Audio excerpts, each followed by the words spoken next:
Hi there, Martyn from Resin here. Can you believe we've reached episode 6 and I've not poured a single drop of epoxy resin yet? The guitar and the neck is in pieces still, and the electronics for it are still in a box, but we are making progress, I promise you.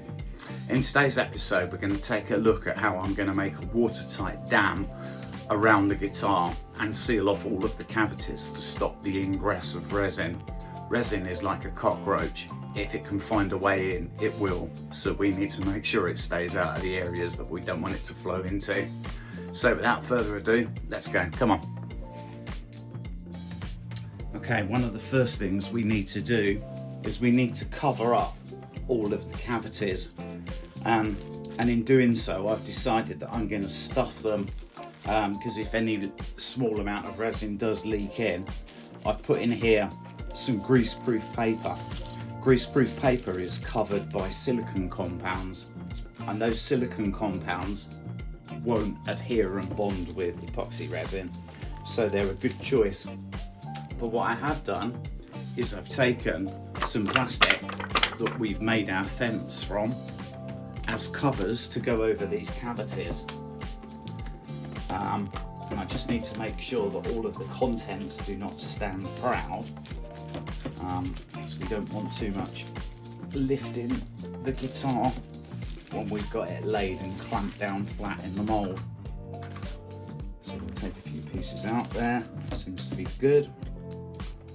It's nice and level. And to affix it, I'm using this red stuff. This is polypropylene tape or packing tape. And I'm gonna place the packing tape on here, and that's gonna make sure that I can keep these covers securely on the bottom, because when I pour the resin, this side will be flipped over on the other side. We'll see that. So we've got the first one in place now, and you can see that the plastic or the tape is actually covering any screw holes as well. I am going to cover the whole of the back side with this polypropylene tape, and I want to do that because that will be the surface that will be sitting below the resin, and if resin does seep underneath it, it doesn't bond at all with polypropylene tape, which means that we're good to go and we should be able to peel it off. Now we've got our second cavity nicely covered. Now we've just got the neck screw holes to cover over, and then the back side will be done. Okay, we've managed to affix the cover now over the neck screw holes. So I'm pretty sure that that's a reasonable installation. But now I'm just going to go and put this polypropylene tape all over the back side now to protect it. That looks like we've got the bulk of the work done. So time to get the Stanley knife out and get busy trimming up. And just like that, we've managed to cover the back. The next area that we need to cover is the jack socket. The last thing that we want is resin making its way into this cavity and filling all of the other cavities. So another piece of UPVC and some tape is going on this. Right, there's another carrot successfully dammed off. And now it's just the pickup cavities on the body here. Now, bearing in mind that this side will be facing up in the mould, when I pour the resin, it's going to fill up these areas here like that. So we don't need to be too concerned about that. So it's just in the abundance of a caution that we're covering that over. There we have it, the front covered now as well. Now for the bit I'm really not looking forward to. Time to play glue. Okay, so we're sitting in the frame. Now I need to align this piece here, and I took a copy of our template that I was using the other day, put it onto a spare piece of UPVC and transferred the design over, just so that I could make sure that I got that small piece into the right place. And I think just about there is absolutely perfect. Now, to stop everything moving around, once we get underway, I'm going to put a brick down. Well, I'm going to put a brick across there to keep that one in place. And a brick across there. And that now means that I've got some weight on the body of the guitar, which is going to firstly stop it from floating when we pour the resin, and secondly stop it wiggling around when I'm sticking it down with the glue. So let's get onto the glue game. So the tool we're using today is just a standard hobby glue gun, and it uses 11mm glue sticks. They look like that. They're a solid form of the glue, and they get melted by this bad boy, and we'll be squirting them on. So let's get warm. So the idea of today's gluing game is as follows. Yesterday we built the fence, this piece of UPVC here. That's going to be placed very carefully alongside the body of the guitar, and then I'll be taking a bead of glue and placing it on the outside of the fence, creating a seal that will stop the resin from pouring out when it's poured. But it's important that that seal is on the outside of the fence. If it's on the inside, then that seal's going to interfere with the wood, and these glue sticks make a mess of wood. And bearing in mind we've carefully prepared our wood and stained it, that would be project ruining. So we've got to be really careful and make sure that we keep all of the glue outside the fence, but that it also creates a perfect mechanical adhesion with the base of the PVC that we're using in order to create that waterproof barrier. This is really critical to the whole project. If this works well, I'll be happy. Otherwise, it's back to the drawing board.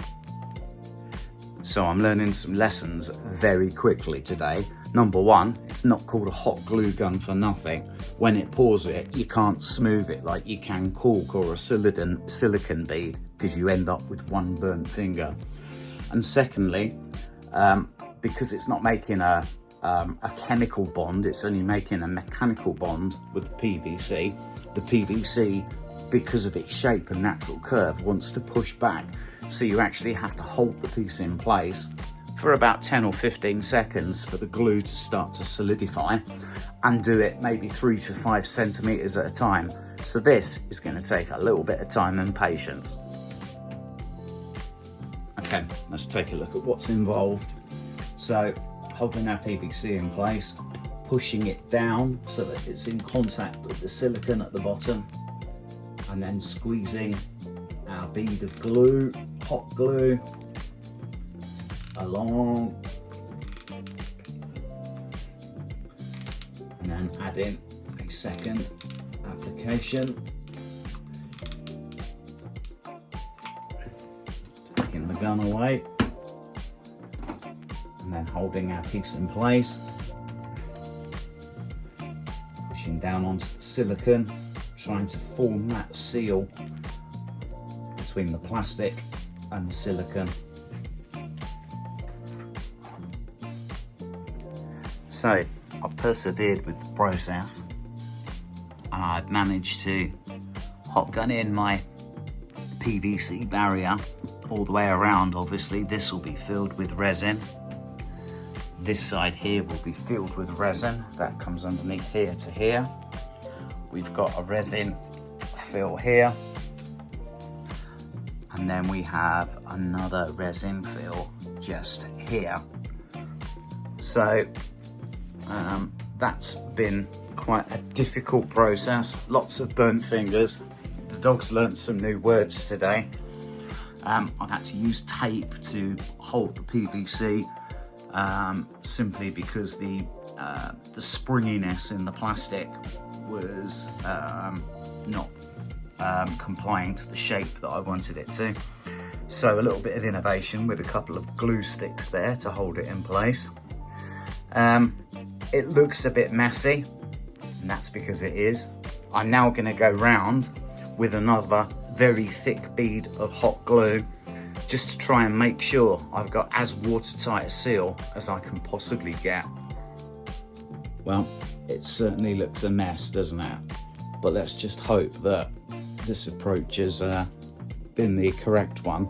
Certainly the PVC is certainly strong enough to withstand the resin, and the mechanical bonds that have formed between the hot glue, which is now curing, and the silicone below seem to be pretty good. Obviously you can peel it away when you don't need it, which means that I don't ruin a mould and I can use it again.